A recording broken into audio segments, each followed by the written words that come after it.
आप सभी को नमस्ते। आइए सुनते हैं भगवान का आज का चिंतन। भगवान कहते हैं, आप आंतरिक प्रपंच में एक रहकर बाहरी प्रपंच में किसी अन्य वास्तविकता का अनुभव नहीं कर सकते। आज का चमत्कार। अहमदाबाद से मैं अनुराधा चंद्रशेखर हूँ।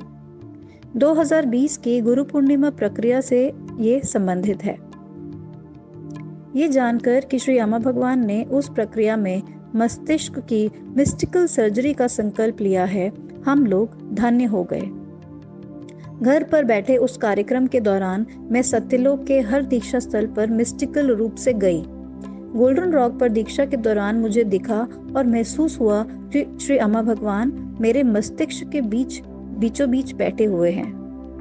मैं सिवा इसके कि श्री अम्मा भगवान मेरे मस्तिष्क में बैठे हुए हैं, किसी और चीज पर बिल्कुल ध्यान नहीं दे पाई। मैं परेशान थी कि परमज्योति के दर्शन मैं कैसे कर पाऊंगी। बहुत प्रयास के बाद मेरी आंखें थोड़ी सी खुली और मैं सत्यलोक परमज्योति के दर्शन कर पाई। इसके बाद हमसे शवासन में लेटने के लिए कहा गया। मेरे लिए यह नामुमकिन था। मेरी आंखें थोड़ी सी ही खुली थीं। जहां मैं बैठी हुई थी, मेरे सामने लगे स्विच बोर्ड पर मैं केवल एक स्विच को देख पा रही थी। मैं तो अपनी आंख तक को इतना नहीं हिला पा रही थी कि बोर्ड पर लगे बाकी स्विचेस को देख पाऊं। मैं इस तरह से शायद 1 घंटे तक बैठी रही। मुझे ये एहसास जरूर था कि मेरे पति मेरे मोबाइल पर कॉल का जवाब दे रहे थे। हाँ, मैं जाग रही थी, पर मेरे लिए पलक तक झपकना असंभव था।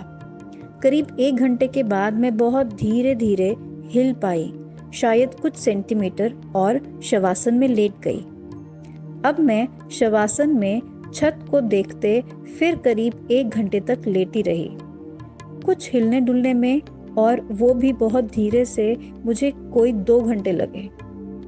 इस पूर्ण शांति की स्थिति में कुछ ही कार्यात्मक विचार आए और चले गए। मन शरीर से हिलने डुलने को कह रहा था, परंतु शरीर मन से पूर्ण रूप से मुक्त था और अपने ही आदेशों का पालन कर रहा था। इस सब के पूरा होने के बाद मुझे क्लोरोफॉर्म के उत्तर प्रभाव जैसा आभास हुआ, जैसा कि तब होता है जब कोई सर्जरी की गई होती है। मुझे ऐसे लगा जैसे मुझ में कुछ फर्क आ गया है। मैं बदल गई हूँ। मेरे इस अनोखे अनुभव को साझा करने से पहले मैं इसका अवलोकन करना चाहती थी। मेरे श्री अम्मा भगवान को कृतज्ञता अर्पित है। धन्यवाद।